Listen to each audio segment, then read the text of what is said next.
Hi everybody, my name is Alecia Renece and welcome to day 24 of the Songwriting Challenge.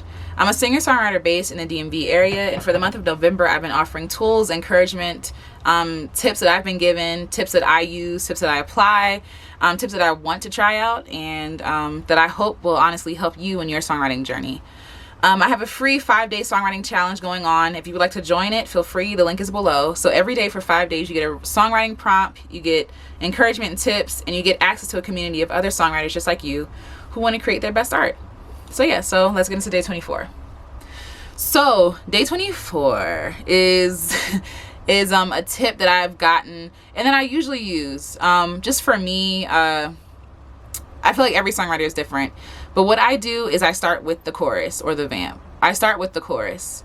What the chorus does, and that's only, again, that's most of the time, because sometimes I do start with a verse when I have like a thought that I want to get out.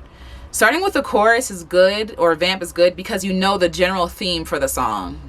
So the general theme is the chorus, right? So it's the idea that's repeated over and over again. It's the synopsis of the whole song. It's, the main idea.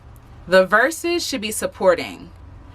So then it could be, so the verses are usually like either telling the story that goes along with the chorus, or giving examples for what the chorus is saying, or, just playing the supportive role. That's usually what verses are doing. It gives more detail. So if you think in terms of an essay, you have the first sentence, which is like the summary, the synopsis, right? Then you have all the stuff underneath, like all the different, in the first paragraph, you mention like the 3 things you're going to talk about.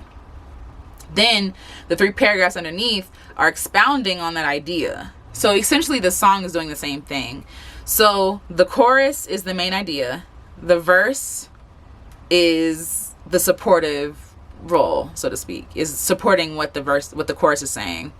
So then you have vamps, right? And so vamps, or like bridges, it could be like a turn of the song. So like if you don't know what a bridge is like, you have the verse, you got the chorus. You got the verse, you got the chorus. And this is like a standard, whatever, setup of a song. Then you have the vamp, where it's like, giving more example about what you're saying. Or it's usually like a turning point in the song. Like the turning point in the song before it goes into, the chorus repeated or whatever. And you can notice it, like, especially in gospel songs. Like there's a point where it's like, it grows and it's like growing. It's like, bam, like, and we're just going to keep repeating this part over and over and over again. Like, making sure the idea is getting across. In the same way, you have your verse, again, which supports the chorus. You have the chorus, which is the main idea or the takeaway. And then you have the bridge, which is the turning point of the song that goes back into the chorus or goes into the second chorus. Some people have like different choruses for the end, which is really cool, to support the idea of the bridge. So I hope that wasn't confusing. I hope that makes sense.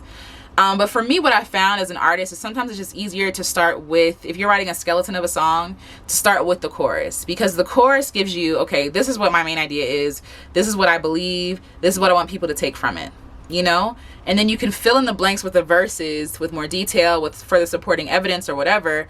And then the bridge makes sense because now it's the turning point. Now it's the resolution of it all. Now it's the whole like simple idea of everything. Then it goes into the second chorus or the chorus again, So I would start with that. And then as I'm editing the song, I would edit thought for thought. So not necessarily line for line, like, you want to make it rhyme, you want to make it make sense, but you also want to have a complete thought. Like we talked about this before, how the focus should not be on creating something that makes sense. It should be creating what's real and what's honest and what's authentic, even if it doesn't rhyme.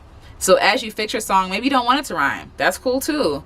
But I would rather you focus on a complete thought as opposed to just like lines. Like, okay, the last word was knee. Now what rhymes with knee? Tree, flea. You're trying to make something work and trying to make something fit that might not necessarily fit.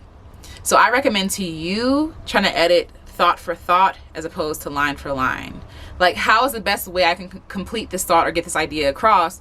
Even if it is changing the words that I end on, because you don't want to lose the message or meaning behind your song for the sake of trying to make it make sense and make it feel comfortable for people, because when people are listening to songs, sure, and you notice it doesn't rhyme, you notice it, you're like, that didn't rhyme, that felt weird, right? But you don't want to lose your message in that. You don't want to water down your message just to make it rhyme and make it rhyme simply.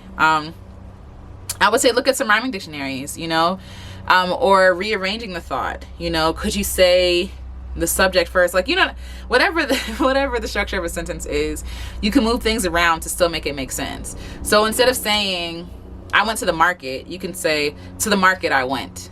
You know, so you can move around things like that, where you're not really changing the idea or the message in your song, but you're making it easier to digest for the listener, you know? So anyway, I hope that was helpful. If you have any questions or comments, or if you just want to leave a message, feel free. Leave a comment, review, rate, subscribe, send, share, all the things. And again, if you want to join the 5-day songwriting challenge, feel free. It's at the link below. And yeah, 5 days, 5 prompts, 5 songs. All right. So until tomorrow, I will talk to y'all later. Bye.